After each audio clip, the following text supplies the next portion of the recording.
নমস্কার, জি 24 ঘন্টার সকলকে স্বাগত জানাই। 11টা দুনিয়া নিয়ে সৌমি রয়েছে আপনাদের সঙ্গে। শুরুতেই যে খবরে নজর রাখতেই হচ্ছে এবার এসআইআর নিয়ে। নদিয়ায় ভোটার তালিকা নিয়ে তীব্র বিতর্ক।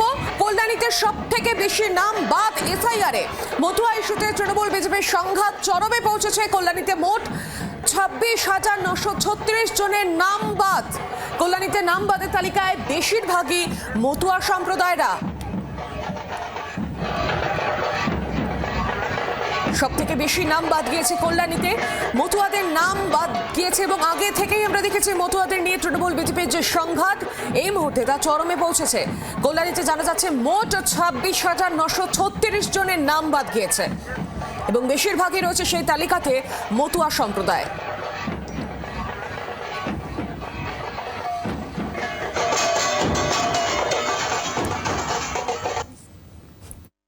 আমার বাড়ির, আমার ছেলে মেয়ে, আমার মা বাবার সকলের ভোট উঠেছে, এসআরে ডাক করেনি, অথচ আমরা তার মানে আমরা বলতে পারি এখান থেকে কোনো রাজনীতির গন্ধ পাচ্ছেন? রাজনীতি অবশ্যই তো আছে। রাজনীতি দুপক্ষের রাজনীতি, কে কাকে খেলে বড় হবে এটা নিয়েই এদের ঠেলাঠেলি দিতে হবে। দুপক্ষের মধ্যে কারা?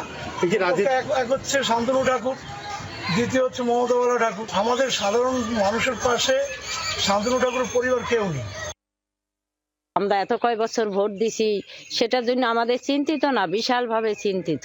রাজনীতি নেতারা যারা টিএমসি করে তারাই পাশে আছে, সবাই আমরা একই পাশেই আছি। তারা সবাই মিলে এটা নিয়ে চিন্তা ভাবনা করতে আছে যে কি করলো কি হলো।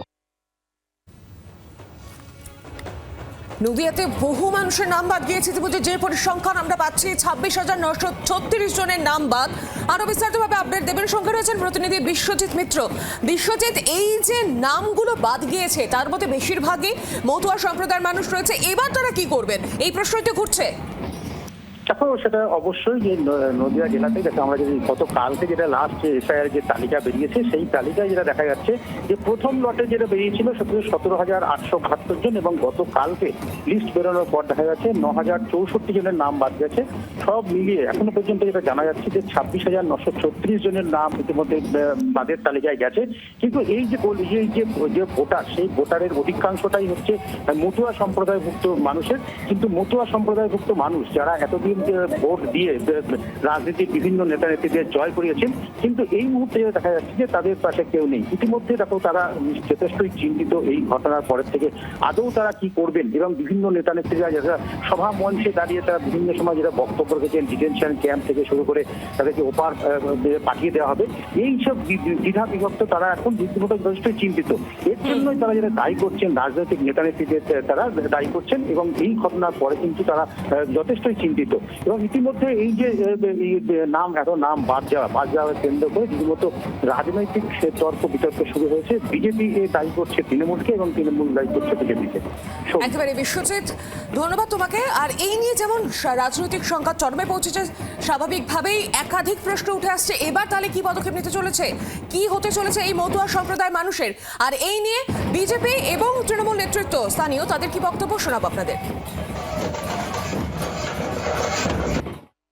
আমাদের মাননীয় মুখ্যমন্ত্রী কিন্তু এটা বলেছে যে 25 সালের যে ভোটার লিস্ট, সেই ভোটার লিস্টে ধরে বাদ দেওয়া হোক।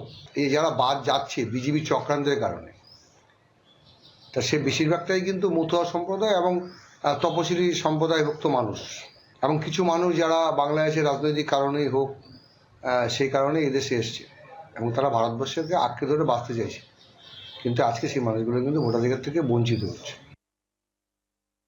ইলেকশন কমিশন এখনো পাওয়া যায়নি, ওয়েবসাইটে পাওয়া যাচ্ছে না, তাই এটা ষড়যন্ত্র করে একটা ভয়ভীতির পরিবেশ তৈরি করে ঘোলা জলে মাছ ধরার চেষ্টা করছে তৃণমূল কংগ্রেসের লোকেরা। এসআইআরে নাম উঠবে না যারা বাংলাদেশি মানুষ, মৃত ভোটার, তাদের তো আমরা ভোটার লিস্টে রাখবোই না। বাদবাকি এখানকার হিন্দু ভোটার যদি ইচ্ছাকৃতভাবে তৃণমূল কংগ্রেস হিন্দু হওয়ার অপরাধে তাদেরকে বাদ দেয়, তাদের জন্য আমরা আছি। 306 নম্বর ফর্ম ভর্তি করে দিয়ে তাদের পেছনে দাঁড়াবো।